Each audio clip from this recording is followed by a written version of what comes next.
Free vodka and beer for homeless alcoholics. It's a $5 million a year program in San Francisco that's coming under fire by some city leaders. The managed alcohol program is controversial based on a very similar plan in Canada. Critics say it doesn't solve any problems, while supporters claim it keeps people out of hospitals, jails, and morgues.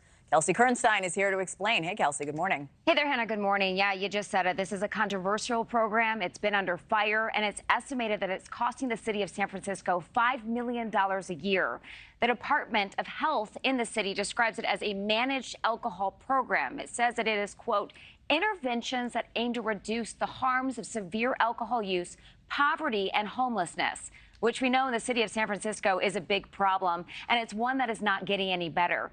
So the program often includes temporary housing, medical supervision, and shots of booze. They say it's to stabilize drinking patterns for people with severe alcohol addiction and keep them out of jail and the ER. Critics say that it's just making the problem worse. The program has been in place, though, in San Francisco for the last 4 years. Adam Nathan, the chair of the Salvation Army San Francisco Metro Advisory Board, took to X saying, San Francisco already struggles with 800 overdose deaths per year. Why isn't every public health dollar not going to prevention and treatment? Why are millions going towards keeping people sick? So we reached out to an addiction specialist who questions whether giving homeless alcoholics more booze is the best approach. Where is the medical supervision for when someone does hit that tipping point? If we were treating these alcoholics as addicts, then we would find a substitute that is non-addictive that would help their brain in a comparable way. As you mentioned, Hannah, there is also a similar controversial nationwide program in Canada. It is called Safe Supply. It's been in effect for a while now, but it has uncertain results. We've also reached out to San Francisco's Department of Public Health for comment, and we've not yet heard back. Hannah? I am curious about those success rates. Kelsey, thank you so much. Thank you. Thanks for watching, everybody. Go to joinnn.com to find News Nation on your television provider. Also, don't forget to click that red subscribe button below to get more of News Nation's fact-driven, unbiased coverage. If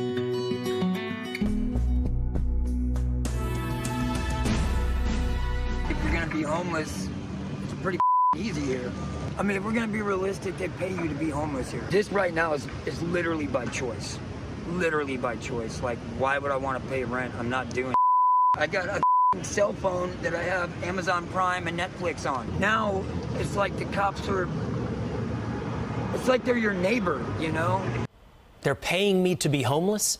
A San Francisco homeless man bragging to our next guest that not only does the city pay him to live on the streets, but he also sells fentanyl to kids. San Francisco reported 650 drug overdose deaths last year, nearly 3/4 of them related to fentanyl. Michael Schellenberger is the author of San Francisco, Why Progressives Ruin Cities, and he's the man behind that interview in that video you just saw. Michael Schellenberger joins us now. Amazing interview, amazing revelations and admissions there. What else did you learn from that homeless man on the streets of San Francisco? Well, he really just, the truth is not much. I mean, I interviewed hundreds of people for my book, San Francisco. You know, people tell very similar stories. People are attracted to San Francisco because it offers the most generous welfare benefits. You heard him mention $620 a month in cash welfare, plus he gets $200 a month in food stamps. People that come for the food stamps, they often trade illegally for cash. They use all the money to buy drugs. He did confess also that he had sold fentanyl to a 15-year-old and a 16-year-old. It's also pretty common behavior. You know, I think we've had a very romantic view of folks on the streets. Certainly there is the proverbial mother escaping an abusive husband with her 2 kids who doesn't have any underlying drug or mental illness problems, but a lot of the folks that we've been attracting to California, you know, are people that are escaping the law, are drug addicts, and are seeking really to take advantage of the system. So, Michael, you lived in San Francisco for over 30 years, and the perspective you have today is not the perspective that you always had. You have admitted that at one time you looked more towards the decriminalization of drugs, alternatives to jail. What has sort of led to your transition and in this moment where you see San Francisco, and you've, I think, appropriately titled your book, San Francisco? In a word, chaos, violence, crime, addiction. The drugs out here are killing people. You know, people might think the wrong idea about me, but I'm actually quite compassionate to people that are addicted to hard drugs. I think that they are suffering from chemical slavery. I don't think we have to choose between mass incarceration and mass homelessness. I think there's a better alternative, but it involves 3 key Ps: policing, psychiatry, and probation. And in the radical left, who runs San Francisco and much of California, even doing policing, psychiatry, and probation is considered too oppressive and a way of making people suffer more, and it's false. I think the point is that we can be more like Europe. We can use those tools, but it requires moving forward, a new mentality. So in some ways, I've kept the same ideals that I had back in the 1990s. I don't think that addicts ultimately need to go to prison for long periods of time. I think they need to go to rehab. And if you're suffering from mental illness, you need psychiatric help.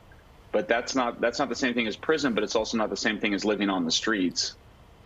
Yeah, and not to be too cute, but it looks to be that the policy of San Francisco is a different P, or it's not permissive, it's actually incentivizing this behavior, encouraging this problem. And I guess that is too cute. That's one more P to add to your answer, to your solution to what's become a very sick society there in San Francisco. Mike, thanks for highlighting it for us. Well, check out San Francisco, your book. Thank you. And it's been 1 month since San Francisco cleaned up for the visit of Xi Jinping. And the city has already returned to drugs and homelessness. Joining me now is gym owner Danielle Rabkin. Danielle, 1 month has passed since the cleanup. What's it like now? It's recognizable. San Francisco, same as before. Anyone they pushed out of the important zones has just slowly crept right back in. So same business as usual. Same number of homeless on the street? Same in different areas of the city? It's not just one area, the Tenderloin, it's all over the city? It's definitely much worse in the Tenderloin, but it has sprawled all over every neighborhood. There's no neighborhood that's not touched. How has it affected your business? It's tremendously difficult. I have vagrants lying in front of my business all the time. It's unpleasant. People don't want to live here. I think that's the number one thing that potential customers and customers from the past have left. People don't want to live in a city that's this expensive with such a high cost of living and such a low quality of life. Nobody wants to be subjected to dodging human feces and needles on the sidewalks and exposing their children to open-air intravenous drug use. It's really unpleasant. The city is considering employing a non-profit and spending $37 million. The non-profit would head a homeless outreach program. But the city's already spent, what, $1 billion since 2021, and the problem hasn't been fixed. Do you think $37 million on a non-profit is going to help? 37's a drop in the bucket. Like you said, we spend $1 billion. The city has a $14 billion budget. It's only 7 by 7 square miles, 49 miles. I don't know where this money's going. I don't know how it's getting spent, but it's unfathomable that the problem is as bad as it is with the money that is spent. I don't understand it. I don't know if we need a federal audit or an intervention or what the options are here, but it's just unthinkable that we have conditions on our street like this, which with this much money being spent. Given your druthers, what would you do to clean up the streets of San Francisco? What policy would you employ if you could employ any policy you like to get rid of them? What would you do? Admittedly, I'm not a policymaker, but what I don't understand is why we aren't building FEMA Red Cross style shelter beds. Living on the streets isn't humane. It shouldn't be an option. These people, we can't build private rooms for everybody. It's not economically feasible, especially in the city. You can have a shelter bed, but you need to get off the street. It's not an option to pitch a tent and sleep on the street. It's not hygienic, it's not humane, and it's not right for the law-abiding taxpayers. I think the ACLU would have something to say about forcing people to live in a tent. Just a suggestion. Danielle, thanks for... Just to live in tents. And the other thing that is absolutely wild to me is that these tents obstruct entire sidewalks. Businesses have to comply with ADA regulation. Buildings have to comply with ADA regulation. Where's the ADA outrage over tents sprawling over an entire block. I just don't understand it. What a mess, and still a mess. Danielle, thanks very much for coming to us. We'll check back in you to see if there's any improvement in the months to come. Thank you very much, Danielle. Sounds great.